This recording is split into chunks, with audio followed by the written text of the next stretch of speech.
ইউটিউবের cover photo ও logo নিয়ে আপনারা যারা দুশ্চিন্তায় আছেন তাদের জন্য আজকের এই ভিডিওটি স্কিপ না করে টোটালটা দেখতে থাকুন। আসসালামু আলাইকুম, এমকে টেকনো থেকে আপনাদের সাথে আছি আমি মুন্না। তো প্রথমে আপনাদেরকে যেটা দেখাবো, প্রথমে আপনার ফোনের প্লে স্টোর বা অ্যাপ স্টোরে চলে যাবেন, এখানে সার্চ করবেন ক্যানভা, অ্যাপটি ডাউনলোড করবেন। ডাউনলোড করার শেষে আপনি এখানে ক্যানভাতে ঢুকবেন, ওপেন করবেন, করার পরে আপনি উপরে সার্চ বার দেখবেন, সার্চ বারে সার্চ করবেন YouTube cover photo, YouTube channel cover photo. এটা যদি লেখেন দেখবেন হচ্ছে আপনার অনেকগুলো কভার ফটোর টেমপ্লেট চলে আসছে। এই টেমপ্লেটগুলো আপনি যেটা পছন্দ করবেন, আমি মূলত একটি পছন্দ করে কাজ করে আপনাদেরকে দেখাবো, বাকিটা আপনারা করে নেবেন।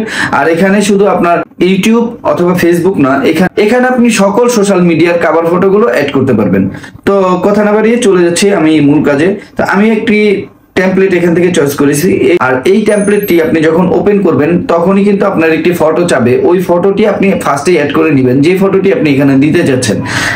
এই টেমপ্লেটটি থেকে মূলত আমি কভার ফটোটি মেকিং করব। আপনারা দেখেন কিভাবে মেকিং করি। দেখেন এখানে কিন্তু খুব সুন্দর করে দেওয়া আছে। আমি জাস্ট হচ্ছে এখানে নামটা লিখবো, এখানে নামটা লিখতেছি। নামটা লেখার পরে হচ্ছে আমার চ্যানেলের নাম দিছি, চ্যানেলের ইয়েটা এই পাশে দিছি। আমার চ্যানেলের নাম সিনেপ্রেমী, একটি চ্যানেল আর কি, আমি জাস্ট আপনাদেরকে দেখানোর জন্য করতেছি। তো এটা আমি নামটা দিছি, দেওয়ার পরে হচ্ছে আমি ফটোটা এড করতেছি। দেখেন একটু জটিলতা আপনার ফার্স্ট টাইম লাগতে পারে, তবে আপনি যদি একবার বুঝে যান আপনার কোনো জটিলতা থাকবে না, জটিলতা কেটে যাবে। তো মূলত এইভাবে দেখেন আমি এই কাজগুলো করছি। এই যে এডিট করে আমি এখানে যেই আপনি যেটা করবেন, এখানে যে ওয়ার্ডগুলো লেখা থাকে এই ওয়ার্ডগুলোর উপরে ট্যাপ করবেন। ট্যাপ করলে এখানে আপনার যে লেখাটি আপনি চাচ্ছেন ওই লেখাটা আপনি লিখে দিবেন। পরে হচ্ছে এই পাশেও ঠিক তাই একই কাজ করবেন। এরপর হচ্ছে আপনার কভার ফটো, কভার ফটোতে আপনার যে ফটোটি আপনি দিবেন, ফটোটি চুজ করবেন। এই ফটোটি আপনি গ্যালারি থেকে এখানে অ্যাড করে নেবেন। তো এভাবে দেখেন হয়ে গেল। আমি এখান থেকে উপরে দেখেন একেবারে উপরে ডান পাশে সেভ একটি অপশন আছে, আর একটা অপশন আছে ডাউনলোড। তো আপনি অবশ্যই সেভ করবেন। সেভ করলে আপনার সরাসরি গ্যালারিতে চলে আসবে। আর সেভ করার সময় এখানে নিচে যেটা আসবে দেখেন, এই সেভে ক্লিক করলে দেখা যাচ্ছে নিচে আপনার আসছে।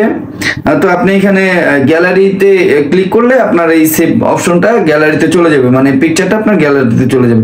তো গ্যালারিতে যাওয়ার পরে সেভ হওয়ার পরে আমি আপনাদেরকে দেখাই, দেখেন কত সহজে এটা মেকিং হয়ে গেল। এই যে দেখতে পাচ্ছেন কত সুন্দরভাবে এটা মেকিং হয়ে গেল। তো আপনাদেরকে আমি একটি জিনিস বলতে চাই যে এই প্রযুক্তির জামানায় সবকিছু খুবই সহজ যদি আপনি বুঝতে পারেন। তো ক্যানভা দিয়ে আপনি সকল ধরনের টেমপ্লেট থেকে শুরু করে সবকিছুই পাচ্ছেন। এখানে আপনার চ্যানেলের লোগো তৈরি করতে পারছেন। ইভেন এখানে আপনি আপনার ফেসবুক, ইউটিউব ও অন্যান্য যে প্ল্যাটফর্মগুলো আছে সবগুলোর থাম্বনেলও এখানে মেকিং করতে পারছেন। আপনি অফিসিয়াল লোগোগুলো মেকিং করতে পারছেন।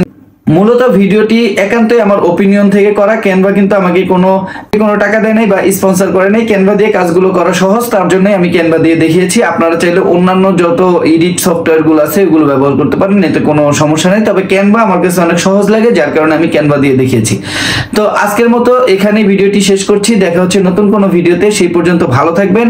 আর আমার চ্যানেলটি খুবই নতুন, প্লিজ দয়া করে আমার চ্যানেলটি সাবস্ক্রাইব করবেন, বেল আইকনটি প্রেস করে আমাকে আপনাদের পাশে থাকার সুযোগ করে দিবেন। ভালো থাকবেন, আল্লাহ হাফেজ।